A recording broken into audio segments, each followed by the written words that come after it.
രാവിലെ phone open ആക്കാൻ പേടിയളിയാ. ദിവസം അങ്ങനത്തെ ന്യൂസ് അല്ലേ? അമ്മേനെ മോൻ വെട്ടിക്കൊല്ലണ്, അച്ഛനെ വെട്ടിക്കൊല്ലണ്. അത് തന്നെ എന്തൊരു ലോകളിയത്. എല്ലാം കൊച്ചു പിള്ളേര് അടക്കേട അത്രേ ഉള്ളൂ. റോഡിലൂടെയാണാടാ സൈക്കിൾ ഓടിക്കുന്നേ. ഒരു കൊലക്കേസ് കഴിഞ്ഞ് ഇറങ്ങിയുള്ളൂ, വെറുതെ തന്നെ വീണ്ടും ജയിലിൽ കയറ്റിക്കരുത്. അതെ, പുതിയ തലമുറ.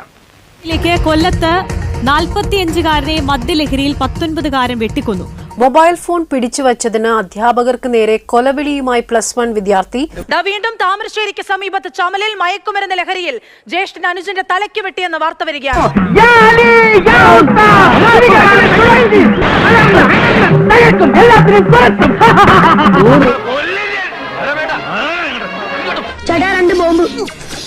നാടനോ അതോ മറ്റോ? പറ്റോ മതി. സ്കൂളിലെന്താ ഇന്ന് പ്രത്യേകിച്ച്?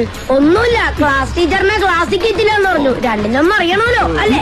പിന്നെ കേരളത്തിലെ പിള്ളേരെ സ്വഭാവമൊക്കെ മാറിപ്പോയി ഒരുപാട്. നീ പറഞ്ഞ സത്യം, ഇവന്മാരൊക്കെ ക്രിമിനൽ മൈൻഡടാ. എല്ലാത്തിലും ജീവൻ ഞാൻ എടുക്കും. നിങ്ങൾക്കൊന്നും എന്നെ കുറിച്ചൊരു ചുക്കും അറിയില്ലടാ.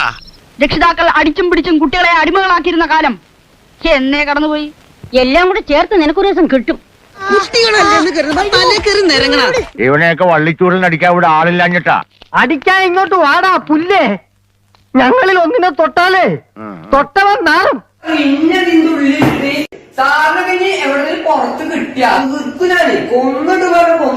എടാ മോനെ, ആപ്പടെ പൊടിടപ്പീട് അത്രയല്ല ഉള്ളൂ, അവന്റെ ഒരാളാവക്കം. 10ാം ക്ലാസ് വിദ്യാർത്ഥി ഷഹബാസിന്റെ മരണം തുടർച്ചയായി ഞെട്ടിക്കൊണ്ടിരിക്കുന്ന കേരളത്തെ വീണ്ടും ഞെട്ടിച്ചു. 1.5 വർഷം മുമ്പ് പാലക്കാട് തൃത്താലയിൽ ഉറ്റ സുഹൃത്തുക്കളായ 2 പേരെ യുവാവ് കൊന്നു തള്ളിയത് ലഹരിപ്പുറത്തെ തർക്കത്തിനൊടുവിലായിരുന്നു. ചമലിൽ മയക്കുമരുന്ന് ലഹരിയിൽ ചേട്ടൻ അനുജന്റെ തലയ്ക്ക് വെട്ടിയ ഒരു സംഭവം കൂടി. അംബേദ്കർ കോളനിയിൽ താമസിക്കുന്ന അഭിനന്ദന്റെ തലയ്ക്ക് വെട്ടേറ്റിരിക്കുന്നു. മനുഷ്യന് വഴി കൂടെ നടക്കാൻ മേലുണ്ടായല്ലോ. കുടിക്കുക, തല്ലും പിടി ഉണ്ടാക്കുക. ആരാടാ നിന്നെ ഈ ദുശീലങ്ങളൊക്കെ പഠിപ്പിച്ചത്?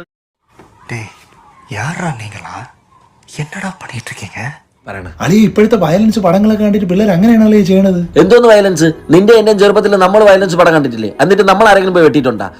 ഇതൊന്നും അല്ല അളിയാ, ഇതിന്റെ പിന്നിൽ വേറെ കാര്യങ്ങളുണ്ട്. ആവശ്യത്തിന് അഹങ്കാരങ്ങളും കുത്തിക്കിഴപ്പുകളൊക്കെ എല്ലാവരുടെ കുട്ടിക്കാലത്തും കാണിച്ചിട്ടുണ്ട്. പക്ഷെ നമുക്കൊക്കെ ഒരു ലിമിറ്റ് ഉണ്ടായിരുന്നു. നമ്മൾ ചെയ്തുകൊണ്ടിരുന്ന ഓരോ കാര്യങ്ങൾക്കും നമ്മൾ തന്നെ ഒരു ലിമിറ്റ് വെച്ചിട്ടുണ്ടായിരുന്നു. ഈ കേരളത്തിന്റെ ശ്വാസവായുവിൽ ആഞ്ഞുവരക്കുന്ന മനുഷ്യച്ചോരയുടെ തീവ്ര ഗന്ധം, കേട്ടാൽ മരച്ചുപോകുന്ന ബ്രൂട്ടൽ ക്രൈമുകൾ, കഴുത്തറക്കലുകൾ, ഈ നാടിന് പറ്റുന്നത് എന്താണ് എന്നാർക്കെങ്കിലും അറിയുമോ?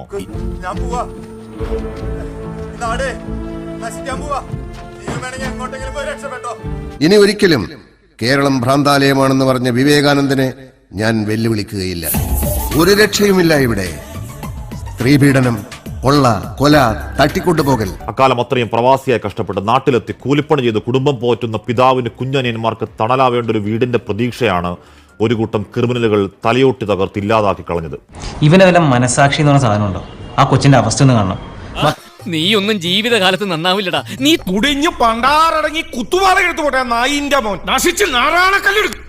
എന്റെ കയ്യിൽ അവനെ കിട്ടിയേ ഞാൻ അവനെ അരിഞ്ഞ് മുളകിട്ട് അങ്ങനെ തിന്നിടോ. തിരിപ്പോന്ന കുഞ്ഞുങ്ങളോട് ഇങ്ങനെയൊക്കെ ചെയ്യുന്നവന്മാരെ ശിക്ഷിക്കേണ്ടത് നമ്മളല്ലടോ, ജനങ്ങളാ. ഇനി നിന്നെ പറ്റി ഇങ്ങനെ വല്ലതും കേട്ടാൽ അടിച്ച് നിന്റെ കാലിന്റെ മുട്ടി ഞാൻ ഓടിക്കും.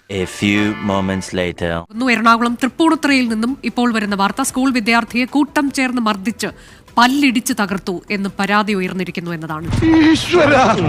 അടുത്തത് ഇനി ഞാനിവിടെ നിന്ന് ഡയലോഗ് പറഞ്ഞാൽ കരഞ്ഞു പോകും. ഉസ്മാനെ രക്ഷപ്പെട്ടോ.